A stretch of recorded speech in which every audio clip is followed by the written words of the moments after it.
Hi everyone, so today we're going to talk about the ambiguous case. So the ambiguous case occurs when two different triangles can be created. So if you take a look at this picture, what you're going to see is that even though you have a fixed angle of 6 inches, you could have this 6 inches be for this triangle, and you're going to notice that you have a little acute angle with angle B. Or what you can have is that you can actually also have taken that same 6 inches and swung that in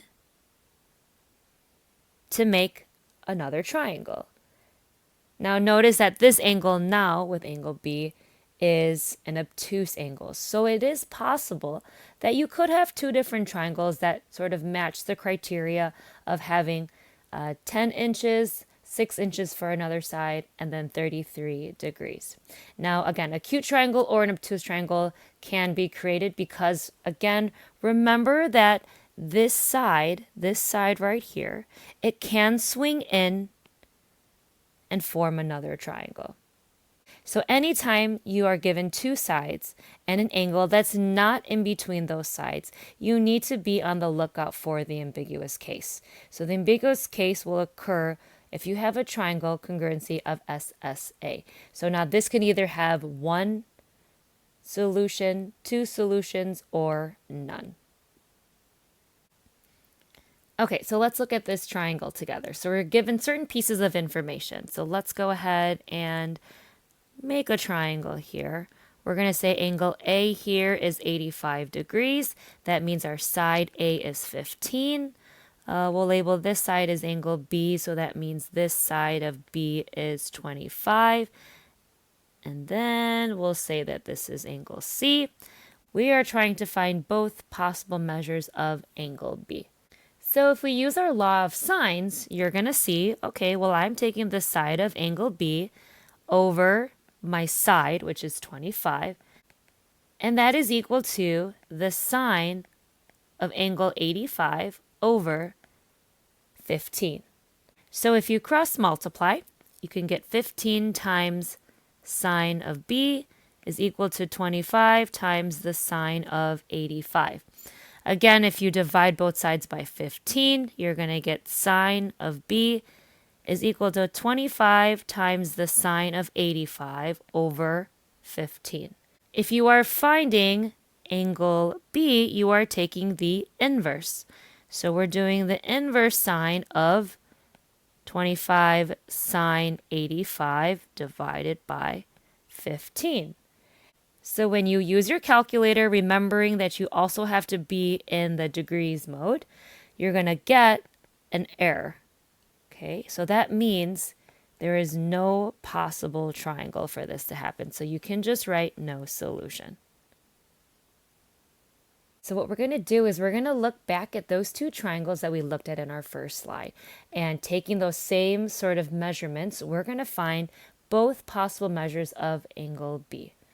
All right, so now when we do this, we're going to say, all right, well, let's figure out first, what information do I know? Like, what can I go ahead and look at?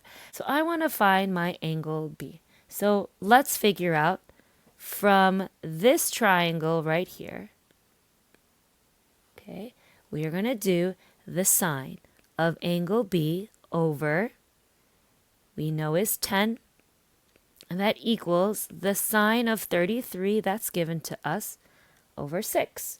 So when, again, we cross multiply, you get 6 sine B equals 10 sine of 33. Divide both sides by 6. You are going to get sine of angle B is equal to 10 sine 33 over 6. So again, remembering you need to take the inverse sine. To find angle B, we're going to have 65.2 degrees. So that's our first angle that we look at. So what we can look at now is that we have our other triangle here. So this angle, because we know it's the supplement, I have to do 180 degrees minus 65.2 to figure out what's that other possible angle that you can find. And I know that's 114.5 14.8 degrees. So that means that we have 114.8 degrees. So we have two possible angles here. So we're going to confirm whether or not these angles will allow us to be able to have a triangle or two. In order for us to confirm, what we want to do is we want to take our two triangles and figure out, okay, well then what would this angle A be? So I know that my first angle here, we figured out was 65.2 degrees. My second triangle on the right, we figured out was 114.8. And again, we're keeping that 33 degrees. So let's figure out whether or not these angles hold true. So we're going to take 180 minus 33 minus the 65.2. And we're also going to try 180 minus 33 minus 114.8. So we want to see whether or not the angle that we're trying to find, which is angle A, is going to actually get us a triangle. So my first answer, I'm going to get 81.8 degrees. And my second answer, I'm going to get 32.2 degrees. Now, because I have 81.8 degrees and 32.2 degrees, I know that I'm going to have two triangles. Now, if you happen to get an answer that was, let's say, 0 or negative when you were trying to confirm, that means we would not have two triangles. You'd only have one. All right, so let's take our triangle here now and finish answering our question where we want to be able to find out what is the other sides that we are missing. So we want to find side CB. So side CB. And we want to find CB prime. All right, so my first one, the one on the left, we are going to look at, that's going to be labeled as side A because it's opposite of angle A. So we've got, let's see, side A over the sine of 81.8 equals 6 over sine of 33. Again, when I cross multiply and solve, I'm going to get 10.9 inches. And then I'm going to figure out my second question, number 2. Again, this is going to be little a because that is opposite of my angle A. So I got A over sine of 32.2. That was the new angle we found. Equals 6 over sine 33.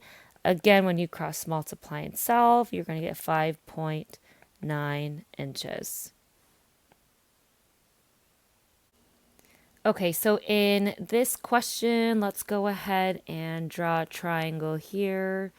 We know we're going to make one big angle, which is 145, angle C. My side C is 33.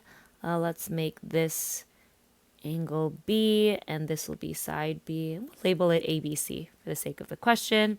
So now what we're going to do is solve for angle B. So angle B, so the sine of angle B over 7 is equal to the sine of 145 over 33. Cross multiply again, so sine of angle B times 33 equals 7 times sine of 145. So sine of B is equal to 7 sine 145 over 33. Again, we are trying to find angle B, so we got to do the inverse, which would get us 7.0 degrees. Now what we want to do is, again, we're going to check to see. We have another option, again, a supplement. This is important for us to do because this is a side-side angle triangle. So we're going to do 180 minus 7, which would get us 173. So we have this and we're going to say, okay, there are two possibilities of angles. Let's confirm. So when you confirm, what you're going to do is say I'm going to have 180 degrees. I'm going to take the 145 degrees that I'm given minus the angle I found, which was 7, which would get me 28. So this is a positive answer. This is good. I know that the possibility of us to have an angle that's 28 degrees, could happen. And when I confirm the second, I have 180 minus the angle I'm given, 145, minus 173. I'm going to get negative 138, and that's not possible to have. So what we're going to see is that we do not have a second triangle. So we only have one.